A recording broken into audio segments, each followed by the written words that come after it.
Every lawyer, at least once in every case, feels himself crossing a line he doesn't really mean to cross. It just happens. And if you cross it enough times, it disappears forever. And then you're nothing but another lawyer joke. Just another shark in the dirty water. Le droit en personne, par Fabien Girard de Barros.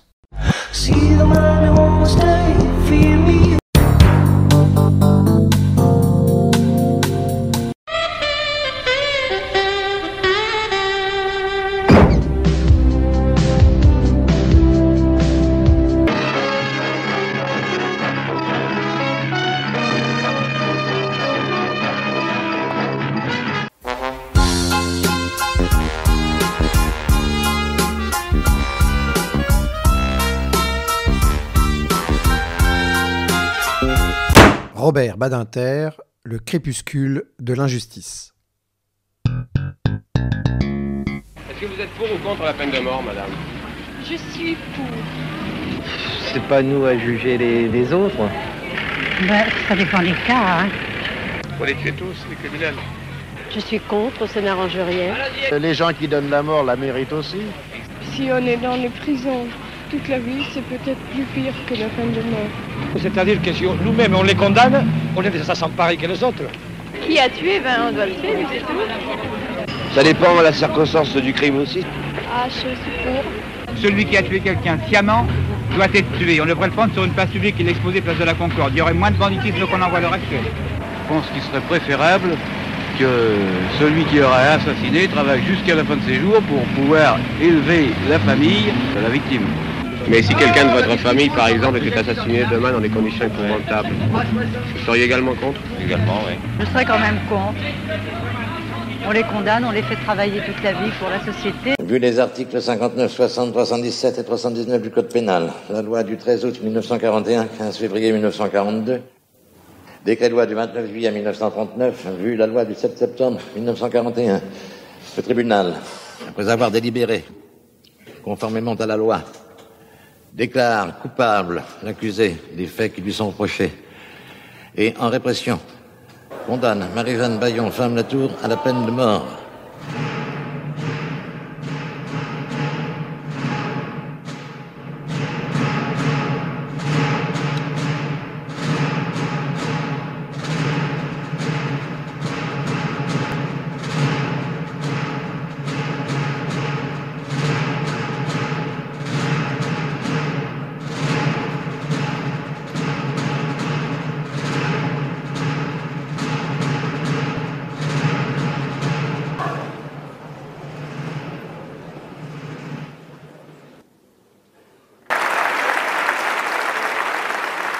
Dans le calme pesant de cette matinée du 17 septembre 1981, il se tient devant l'entrée majestueuse de l'Assemblée nationale.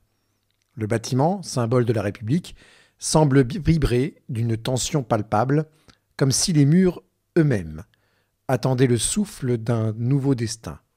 D'un geste, il ajuste son manteau sombre, la lumière dorée du soleil levant éclairant son visage marqué par les années de lutte et de conviction. Il ferme les yeux un instant, laissant les échos de ses pensées résonner. Le poids de la responsabilité pèse sur ses épaules. Aujourd'hui, il ne s'agit pas seulement de mots, mais d'un combat pour l'humanité. Dans son esprit, il revoit les visages des condamnés, des familles dévastées, et de tous ceux qui, un jour, ont croisé son chemin dans cette quête pour la justice. Il prend une profonde inspiration et se remémore le chemin parcouru, les débats enflammés, les rencontres avec des témoins de l'horreur de la peine de mort, et surtout cette lueur d'espoir dans les yeux de ceux qui aspirent à un changement. Avec détermination, il s'avance vers les portes, ses pas résonnant sur le marbre froid. À l'intérieur, l'hémicycle bourdonne d'anticipation. Des députés, certains indifférents, d'autres sceptiques, prennent place. L'odeur du vieux bois et du cuir des sièges enveloppe l'atmosphère tandis que les murmures s'éteignent lentement. Il sait que ce moment sera gravé dans l'histoire, qu'il se tient à la croisée des chemins de la moralité et de la loi. À son arrivée, une ovation discrète s'élève, mais il n'est pas là pour les acclamations. Il avance jusqu'au pupitre, le cœur battant, mais la voix ferme.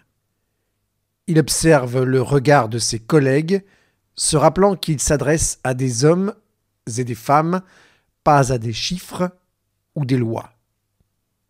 Il commence à parler, chaque mot pesé avec soin, exprimant sa conviction profonde que la peine de mort est un vestige d'un autre temps, une cicatrice sur l'âme de la société. Il, au nom du gouvernement, demande l'abolition de la peine de mort en France. Il remercie la commission des lois, en particulier Raymond Forny, pour son engagement en faveur de cette cause. Il souligne que ce débat dépasse les clivages politiques et constitue avant tout une question de conscience. Il rappelle que la lutte pour l'abolition remonte à 1791 avec Lepelletier de Saint-Fargeau et inscrit cette décision dans l'histoire des avancées humanistes françaises, comme l'abolition de la torture et de l'esclavage. Toutefois, la France accuse un retard en matière d'abolition de la peine capitale, alors qu'elle a souvent été à l'avant-garde des idées progressistes. Il s'interroge sur les raisons de ce retard, qu'il attribue à des facteurs politiques plutôt qu'à un manque de générosité ou d'humanité du peuple français. Il souligne que, historiquement, l'abolition a toujours été portée par les forces de progrès et de changement, souvent associées à la gauche. Il évoque les grandes figures abolitionnistes comme Hugo, Camus, Gambetta, Clemenceau et Jaurès, qui ont plaidé pour cette cause. Enfin, il rappelle que la Convention, dès 1795, avait déjà envisagé l'abolition de la peine de mort une fois la paix rétablie, montrant ainsi que cette idée s'inscrit dans une longue tradition française. Avec la paix, Bonaparte a rétabli la peine de mort en l'inscrivant dans le code pénal. Cependant, chaque grand élan révolutionnaire relance le débat abolitionniste. En 1832, après la Révolution de 1830, l'introduction des circonstances atténuantes réduit de moitié les condamnations à mort. En 1848, la peine capitale est abolie pour les crimes politiques, une décision qui restera en vigueur jusqu'à la Seconde Guerre mondiale. Au début du XXe siècle, avec l'essor d'une majorité de gauche, la question de l'abolition revient à l'Assemblée. Un débat mémorable oppose alors Barrès et Jaurès, ce dernier incarnant avec force l'éloquence du cœur et de la raison en faveur de l'abolition. Son engagement pour la justice et la liberté est salué par une partie de l'hémicycle, tandis que son nom suscite des réactions contrastées chez certains députés. Il rappelle la célèbre phrase de Jaurès affirmant que la peine de mort est contraire à l'esprit du christianisme et de la Révolution. En 1908, Briand tente à son tour d'obtenir son abolition, non par éloquence, mais en s'appuyant sur des faits. Il démontre que sous les présidences favorables aux exécutions, de 1888 à 1897, les homicides sont plus nombreux que celles ayant systématiquement accordé la grâce, de 1898 à 1907. Malgré cette preuve que la peine de mort n'a aucun effet dissuasif, une violente campagne de presse et le manque de courage politique empêchent l'abolition en 1908. Depuis, aucune assemblée parlementaire n'a réouvert le débat.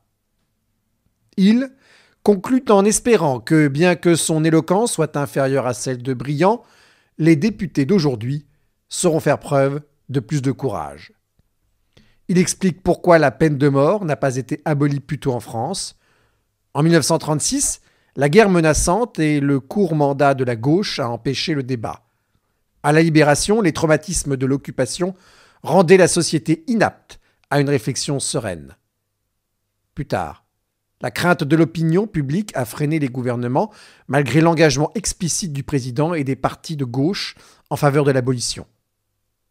Il réfute l'argument du référendum, rappelant que la Constitution réserve ces questions au Parlement. Il dénonce aussi la manipulation de l'opinion publique, où la peur a été attisée plutôt qu'éclairée par des faits. Enfin, il souligne que les études criminologiques et l'expérience des pays abolitionnistes démontrent l'absence de lien entre la peine de mort et la criminalité. Les crimes les plus atroces sont souvent commis sous l'emprise d'une pulsion incontrôlable, rendant la dissuasion inopérante. Par ailleurs, les criminels de sang-froid, comme les mafieux et les truands, évitent toujours les situations où ils risquent l'exécution. Le garde des Sceaux démontre l'inefficacité de la peine de mort en matière de dissuasion. Il rappelle donc que la passion criminelle dépasse la peur que la mort et que même des criminels notoires n'ont pas été freinés par cette menace. Il évoque notamment Patrick Henry, présent dans la foule réclamant l'exécution de Buffet et de Bontham, avant de devenir lui-même un criminel.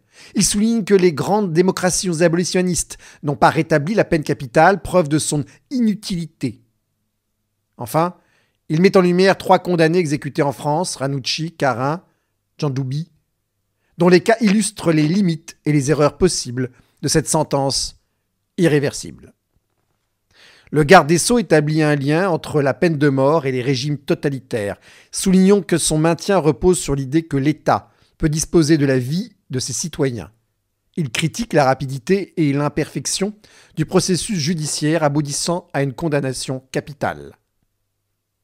Il rejette l'argument selon lequel la peine de mort protégerait la démocratie contre le terrorisme, affirmant qu'elle ne dissuade pas les criminels politiques et risque au contraire d'en faire des martyrs, suscitant de nouvelles vocations.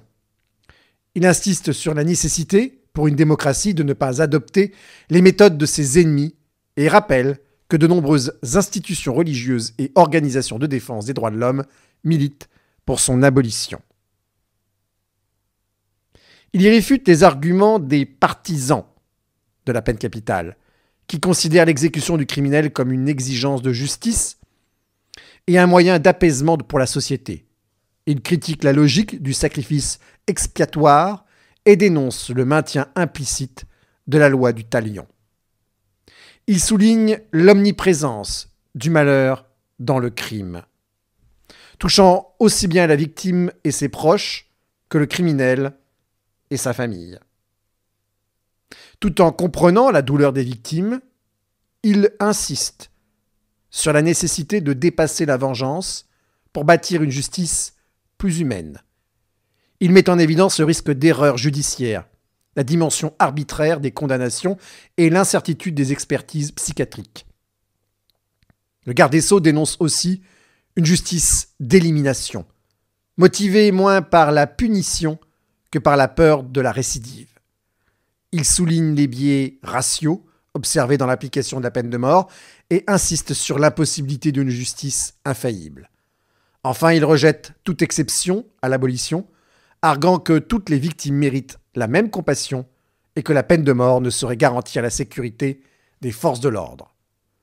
Il conclut en affirmant que l'abolition est un choix moral, fondé sur une certaine conception de l'homme et de la justice, refusant une justice dictée par la peur et l'incertitude. Ce jour-là, dans l'hémicycle de l'Assemblée nationale, l'histoire s'écrit et avec elle, l'espoir d'un avenir plus juste. C'est Robert Badinter, né le 30 mars 1928 et mort le 9 février 2024, il y a tout juste un an. Professeur de droit privé, avocat au barreau de Paris, garde des Sceaux et ministre de la Justice de 1981 à 1986, puis président du Conseil constitutionnel de 1986 à 1995. Il est ensuite sénateur des Hauts-de-Seine de 1995 à 2011. Samuel Badinter, père de Robert Badinter, lui est né en 1895, en Bessarabie, et il arrive en France en 1919. Diplômé de l'Institut commercial de l'Université de Nancy, il devient commerçant à Paris. En 1923, il épouse Chifra Rosenberg, avec qui il est naturalisé français en 1928. Leur fils, Robert, naît peu après. Pendant l'occupation, Samuel est arrêté en 1943, lors de la rafle de la rue Sainte-Catherine à Lyon, puis déporté et assassiné à Sobibor. Robert, alors adolescent, échappe de justesse à l'arrestation. Il se réfugie avec sa mère et son frère en Savoie, sous une fausse identité. Après la guerre, Robert Badinter poursuit des études de lettres et de droit à Paris, puis obtient une maîtrise à l'Université de Columbia de New York en 1949. Après son retour en France, Robert Badinter devient avocat au barreau de Paris en 1951 et obtient un doctorat en droit en 1952. En 1963, il défend à Dakar le ministre des Finances sénégalais, Valdiodio Ndiaye. En 1965, il réussit l'agrégation de droit privé et devient donc professeur de droit dans diverses universités, dont la Sorbonne, en 1974. Parallèlement, il fonde en 1965 un cabinet d'avocats où il défend des personnalités du monde des affaires, mais aussi dans des affaires pénales. Et sa carrière prend un tournant en 1972 lorsqu'il défend Roger Bontemps, dont la condamnation à mort le pousse à s'engager contre la peine de mort. Il défend plusieurs condamnés à mort, parvenant à les sauver de la guillotine, comme Patrick Henry en 1977. Robert Badinter publie en 1973 un récit, L'exécution, et plaide également dans des affaires de renom, comme celle de Marie-Christine von Oppel en 1981. C'est en 1981 que Robert Badinter devient ministre de la Justice et du gouvernement de Pierre Mauroy. Il y joue donc un rôle clé dans l'abolition de la peine de mort avant la loi promulguée en octobre. Il porte également plusieurs réformes, telles que la suppression des juridictions d'exception, l'extension des droits individuels, la loi d'indemnisation des victimes d'accidents de la circulation et l'introduction de la peine non privative de liberté comme les travaux d'intérêt général. C'est en 1981 toujours que François Mitterrand promet la dépénalisation des relations homosexuelles avec des mineurs de plus de 15 ans. Le 20 décembre 1981, Robert Badinter prononce un discours important devant l'Assemblée nationale, aux côtés de Gisèle Halimi, rapporteuse de la proposition de loi. Et après 6 mois de débat, la loi du 4 août 1982 est votée, abrogeant l'alinéa 2 de l'article 331 du Code pénal, qui faisait une distinction discriminatoire dans l'âge de la majorité sexuelle entre les rapports homosexuels et hétérosexuels. En 1986, il est nommé président du Conseil constitutionnel, où il prend une position rigide contre les lois de droite, comme celle de Pasqua Debré. Il envisage de devenir Premier ministre en 1991, mais François Mitterrand choisit Édith Cresson. En 1995, il quitte le Conseil constitutionnel et devient sénateur des Hauts-de-Seine, réélu en 2004. À l'international, il préside la commission Badinter qui se prononce sur les questions juridiques liées à la sécession des États de l'ex-Yougoslavie. Il participe également à l'élaboration de la Constitution roumaine en 1991 et devient président de la Cour européenne de conciliation et d'arbitrage en 1995. Il est membre du conseil d'administration de l'IFRI et plusieurs promotions portent son nom. Robert Badinter a profondément marqué le droit français par son engagement pour la défense des libertés individuelles, l'abolition de la peine de mort, bien entendu, et l'égalité des droits. En tant que ministre de la Justice, il est l'instigateur de cette abolition, un acte symbolique et fondamental de son combat contre la barbarie et pour la dignité humaine. Il a également œuvré pour renforcer les droits des victimes et la justice pénale. Sa vision du droit repose sur la protection des droits humains, l'équité et l'égalité devant la loi. En défendant des causes comme la dépénalisation de l'homosexualité et la lutte contre les discriminations, il a prôné une société plus juste et inclusive. Par son action, il a cherché à assouplir les règles juridiques pour mieux respecter les libertés individuelles, tout en assurant un équilibre avec les exigences de la société. Quelque chose de spectaculaire, vous passerez pas à côté. Eh ben si, figurez-vous, parce que je vais décréter que l'île de Bretagne est la première nation où la peine de mort n'existe plus. Voilà.